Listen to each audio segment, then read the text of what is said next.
Dans notre incessante quête d'une vie épanouie, nous naviguons à travers un dense labyrinthe de comportements humains. Certains de ces comportements agissent comme des vents favorables, nous propulsant vers l'avant, tandis que d'autres, tels des chaînes invisibles, entravent nos pas, nous retenant loin de nos aspirations les plus chères. Imaginez, cependant, posséder une boussole intérieure, un guide infaillible capable de discerner les alliés des obstacles sur cette carte complexe de l'existence humaine. Cette boussole, mes amis, nous est offerte par la philosophie stoïcienne, un héritage de sagesse vieux de plusieurs millénaires. Aujourd'hui, je vous propose de découvrir les 9 types de personnes qui méritent que vous vous en méfiez, entamant ainsi un voyage introspectif qui vise à illuminer les recoins sombres de notre être, là où se cachent ces comportements qui, parfois sans que nous en ayons conscience, sapent notre tranquillité d'esprit et entravent notre croissance personnelle. Le stoïcisme, loin de se résumer à une série de réflexions philosophiques abstraites, se manifeste comme une pratique quotidienne, un véritable art de vivre qui nous incite à examiner et à réajuster continuellement notre rapport au monde qui nous entoure. Cette ancienne philosophie, en résonance avec les défis de la modernité, offre des réponses profondes à des dilemmes profondément enracinés dans l'expérience humaine. Elle nous invite à explorer les comportements qui freinent notre progression, nous guidant ainsi vers une vie de plus grande conscience et de sérénité. Si vous aspirez à transformer votre existence, à cultiver une résilience à toute épreuve face aux défis quotidiens, et à forger un esprit inébranlable, je vous convie à vous abonner à notre chaîne Esprit Stoïcien et à activer les notifications. Ce faisant, vous ne manquerez aucune de nos vidéos inspirantes, chacune représentant une étape cruciale vers une existence plus riche, plus consciente et plus alignée avec vos valeurs profondes. Sur la chaîne, vous y découvrirez en effet des enseignements profonds dont l'ignorance pourrait conduire à des conséquences sévères, stagnation, frustration et une vie régie par des réactions impulsives plutôt que par des actions réfléchies et intentionnelles. Sachez également que chaque segment de cette vidéo tisse un fil plus épais dans le tissu de notre compréhension, chaque anecdote, chaque métaphore, enrichissant notre parcours vers une autonomie véritable et une sagesse authentique, c'est pourquoi il est essentiel de visionner cette vidéo jusqu'au bout. Embarquons ensemble dans ce périple de découverte, armé de la sagesse stoïcienne, pour transformer notre existence en une véritable œuvre d'art, où chaque instant est vécu avec pleine intention et clarté. C'est dans cette démarche consciente que notre vie, dans toute sa complexité, peut véritablement se transformer en un chef-d'œuvre d'équilibre, de courage et de sérénité. Notre exploration du monde des principes stoïciens nous conduit à examiner en premier lieu les pessimistes chroniques, ces individus dont la vision du monde semble être continuellement teintée de gris. Au cœur de cette investigation se trouve un principe fondamental du stoïcisme, brillamment illustré par Marc Aurèle, l'empereur philosophe qui, malgré les immenses défis de son règne, a su maintenir une perspective positive. Sa célèbre maxime « Tu as le pouvoir sur ton esprit, pas sur les événements extérieurs ». Réalise cela, et tu trouveras la force, nous rappelle que notre réaction aux événements de la vie est la seule chose que nous contrôlons véritablement. L'histoire de Marc Aurèle nous enseigne une leçon précieuse sur l'importance de cultiver notre jardin intérieur, même lorsque nous naviguons dans une mer agitée de défis et d'incertitudes. Cette métaphore illustre que, quelles que soient les tempêtes que la vie peut nous réserver, le calme et la sérénité intérieure sont notre véritable ancre. Comme un phare dans la nuit, cette tranquillité d'esprit nous guide à travers les eaux tumultueuses, nous permettant de rester centrés et résolus. Intégrer ce principe dans notre quotidien commence par reconnaître et réorienter nos pensées négatives.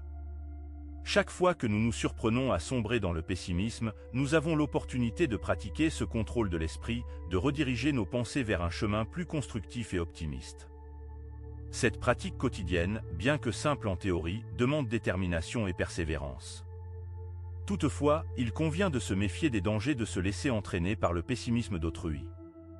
L'influence des pessimistes chroniques peut être subtile mais profondément déstabilisante, menaçant notre propre stabilité émotionnelle et mentale. Le stoïcisme nous enseigne à reconnaître cette influence et à y résister, non pas en ignorant les défis de la vie, mais en choisissant de les affronter avec une attitude résolument positive et proactive. L'exemple de Marc Aurèle nous inspire à adopter une posture de résilience face à l'adversité, nous rappelant que, même dans les moments les plus sombres, nous possédons en nous la force de surmonter les obstacles. Cultiver une perspective positive est un choix quotidien, une pratique qui, avec le temps, peut transformer notre expérience du monde. Poursuivant notre exploration des types de personnes que le stoïcisme nous invite à comprendre et, si nécessaire, à éviter, nous nous tournons vers les égoïstes. Ces individus, centrés sur eux-mêmes, nous rappellent l'importance de la vertu et de l'empathie, des piliers dans la philosophie stoïcienne. Sénèque, l'un des plus éminents stoïciens, a souvent souligné la valeur de l'altruisme et les dangers de l'égocentrisme. Il nous enseigne que le bonheur véritable et la satisfaction ne peuvent être atteints en se concentrant exclusivement sur soi, mais en tournant notre attention vers les autres et en contribuant à leur bien-être. Cette idée peut être illustrée par une analogie simple mais puissante. Considérons la différence entre un jardin partagé et un jardin privé. Le jardin partagé, cultivé et apprécié par une communauté, devient un lieu d'enrichissement mutuel, de rencontres et d'échanges. A l'inverse, le jardin privé, entretenu pour un seul individu, peut certes apporter satisfaction, mais il isole son propriétaire du monde extérieur.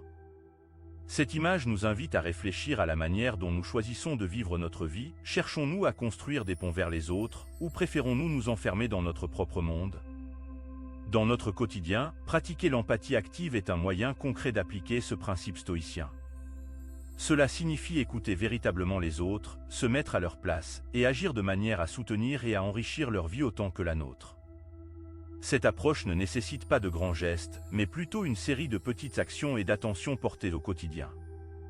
Néanmoins, Sénèque nous met en garde contre la solitude inhérente à l'obsession de soi. En se focalisant uniquement sur nos propres désirs et besoins, on risque de se couper des richesses des relations humaines, de l'empathie et de la compassion qui sont essentielles à une vie équilibrée et enrichissante. Ainsi, en choisissant de cultiver l'empathie et en rejetant l'égoïsme, nous ouvrons notre cœur à une vie plus riche et plus connectée, fidèle aux enseignements du stoïcisme. C'est en regardant au-delà de nous-mêmes et en contribuant au bien-être des autres que nous trouvons le chemin vers une vie véritablement épanouie. Après avoir exploré les écueils de l'égoïsme, notre parcours à travers les enseignements du stoïcisme nous amène vers une autre forme d'excès, les matérialistes compulsifs. Ces individus incarnent la quête incessante de possessions matérielles, un chemin qui, selon la philosophie stoïcienne, mène à une impasse. Diogène, avec sa lanterne en plein jour, cherchant un homme véritable parmi les riches, nous rappelle que la vraie valeur réside dans notre caractère et non dans nos possessions. Cette leçon de vie, à la fois simple et profonde, met en lumière l'importance de reconnaître ce qui compte vraiment. La métaphore de la maison pleine mais de l'esprit vide illustre parfaitement la vacuité d'une vie centrée sur l'accumulation matérielle. Comme une demeure remplie d'objets sans âme, une existence dédiée au matérialisme est souvent dépourvue de sens véritable.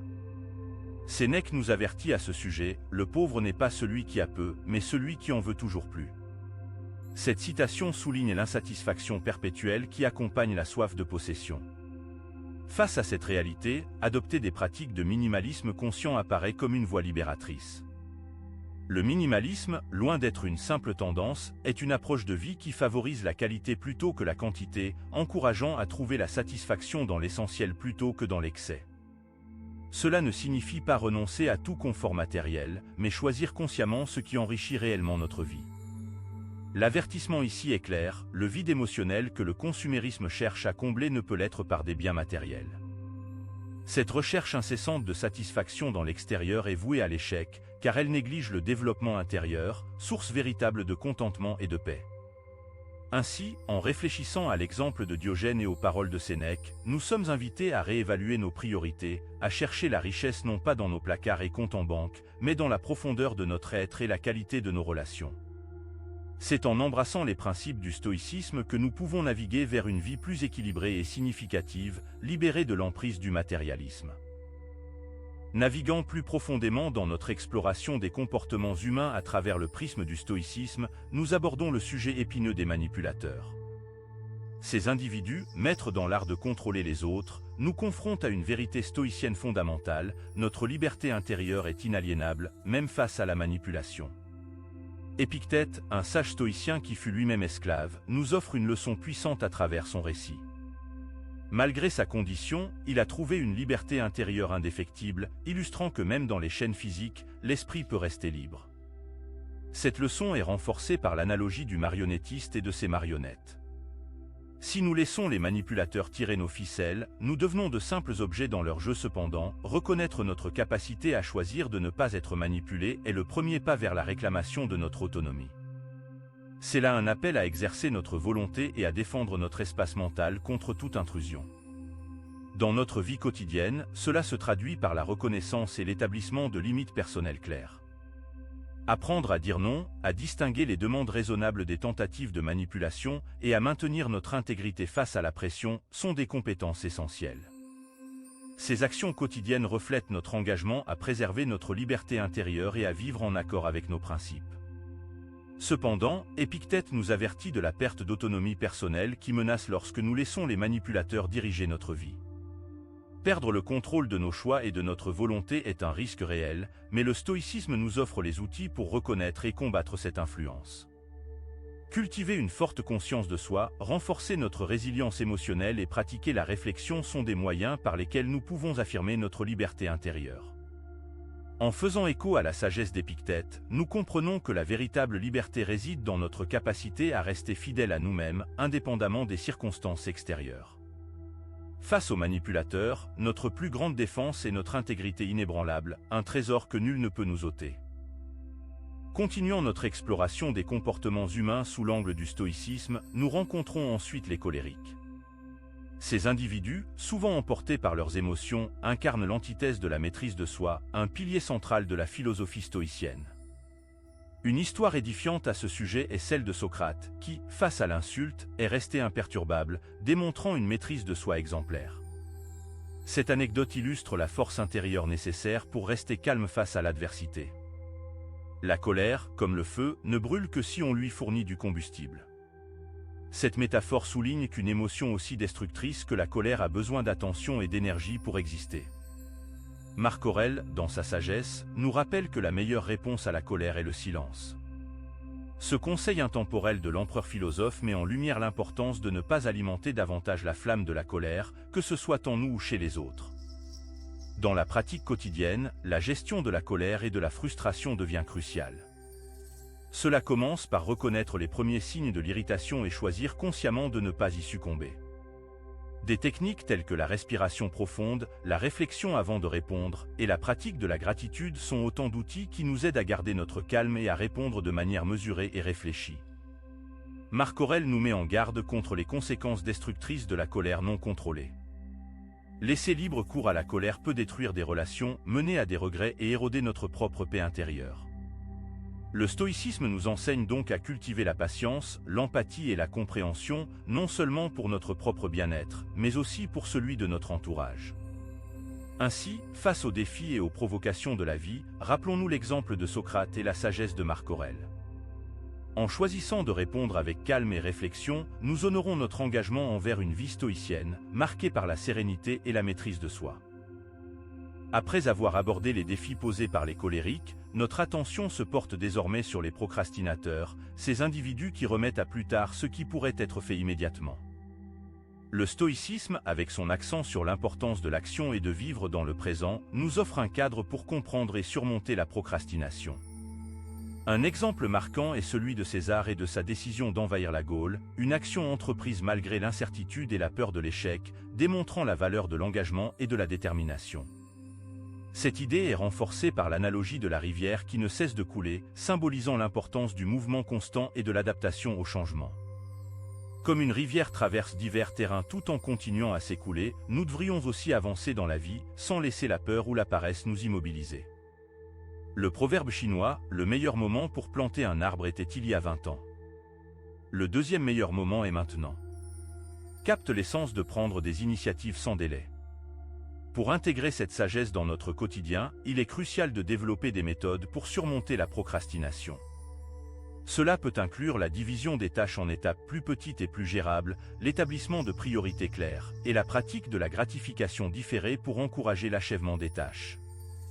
L'avertissement contre la procrastination est clair, les opportunités perdues à cause de l'indécision peuvent mener à des regrets à long terme. Le stoïcisme nous enseigne que l'action et la présence dans le moment ne sont pas seulement des principes philosophiques, mais des pratiques vitales qui enrichissent notre existence.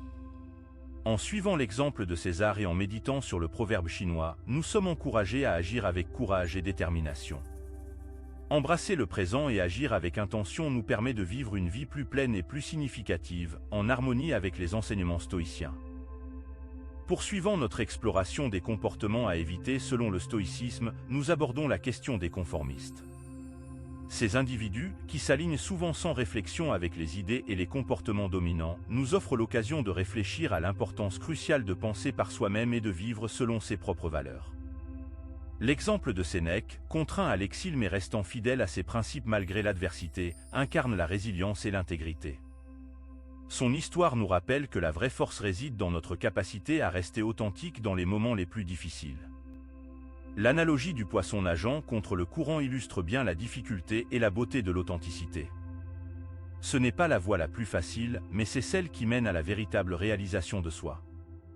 Comme le poisson qui remonte le courant, choisir de suivre nos propres convictions dans un monde qui favorise la conformité demande courage et persévérance.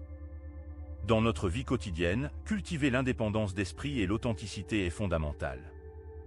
Cela peut commencer par de simples gestes, questionner les normes établies, chercher des sources d'informations diversifiées et surtout, écouter notre voix intérieure. Il s'agit de construire une vie qui reflète nos valeurs les plus profondes, plutôt que de suivre aveuglément les attentes des autres. Cependant, Sénèque nous avertit de la perte d'identité qui guette ceux qui cherchent constamment l'approbation d'autrui. Cette quête incessante d'acceptation peut nous éloigner de notre essence et de nos convictions. En définitive, elle conduit à une existence dénuée de sens, où l'on est plus spectateur que véritable acteur de sa vie. En embrassant les principes du stoïcisme, nous apprenons à valoriser notre unicité et à résister à la pression de nous conformer. Cette démarche vers l'authenticité n'est pas seulement un acte de rébellion, c'est un engagement envers une vie plus riche et plus épanouissante, guidée par notre boussole intérieure. Après avoir exploré la question des conformistes et l'importance de l'authenticité, notre attention se tourne vers ceux qui s'identifient constamment comme des victimes perpétuelles. Cette posture, où l'on se voit sans cesse comme une cible des circonstances, s'oppose à un principe stoïcien clé, la responsabilité personnelle dans la perception des événements. Un exemple inspirant de transformation de la souffrance en force est Nelson Mandela.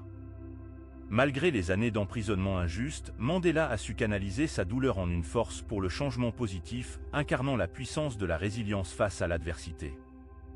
La métaphore du phénix renaissant de ses cendres illustre parfaitement cette idée. Comme le phénix, nous avons la capacité de nous élever au-dessus de nos défaites et douleurs, transformant l'adversité en opportunité pour grandir et se renouveler. Cette image puissante nous rappelle que, peu importe la gravité de nos épreuves, la renaissance est toujours possible. Épictète, avec sa sagesse intemporelle, nous enseigne que ce qui nous arrive n'est pas aussi important que la manière dont nous réagissons. Cette citation souligne la liberté que nous avons de choisir notre réponse aux défis de la vie, nous invitant à adopter une perspective plus proactive et responsable. Dans notre quotidien, il est crucial de développer des techniques pour reprendre le contrôle de notre vie. Cela peut comprendre la pratique de la pleine conscience, l'établissement d'objectifs personnels et l'apprentissage de la gestion émotionnelle.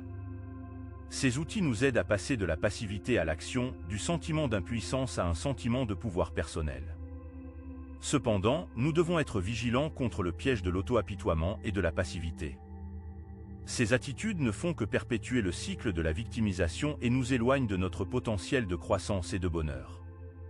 En embrassant la responsabilité personnelle pour nos réactions, nous ouvrons la voie à une vie plus épanouie, alignée avec les enseignements stoïciens de résilience et d'autonomie.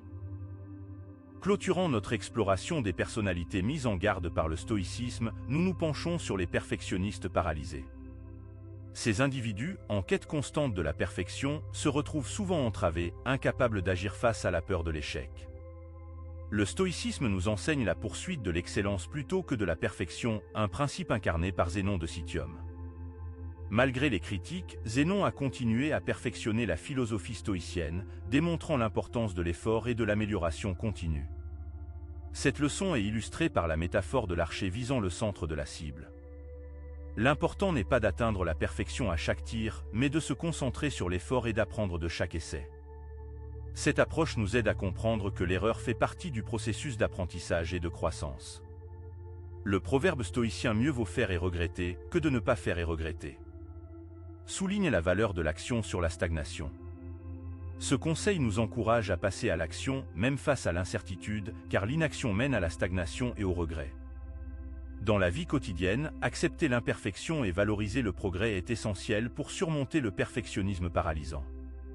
Cela peut inclure la pratique de l'autocompassion, la définition d'objectifs réalistes et la célébration des petites victoires sur le chemin du progrès. Cependant, il est crucial de rester vigilant contre la stagnation causée par la peur de l'échec. Cette peur peut nous empêcher de prendre des risques nécessaires pour notre croissance personnelle et professionnelle.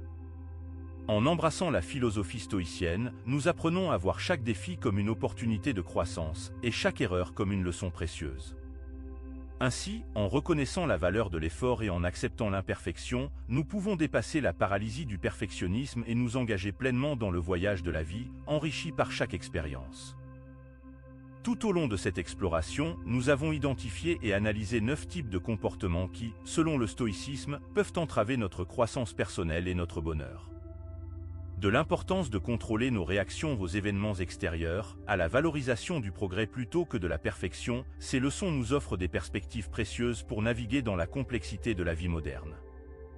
Ces enseignements nous invitent à intégrer dans notre quotidien des pratiques telles que la réflexion avant de réagir, l'adoption d'une perspective positive, la définition de limites personnelles et la valorisation de l'effort constant. Ces actions, déjà évoquées au fil de notre parcours, comme la gestion de la colère, la surmontée de la procrastination et l'acceptation de l'imperfection, sont autant de pas vers une vie équilibrée et épanouissante. Je vous invite maintenant à réfléchir à la manière dont vous pouvez appliquer ces principes stoïciens dans votre vie. Quelles sont les situations où vous vous retrouvez le plus souvent à agir comme l'un de ces 9 types de personnes ?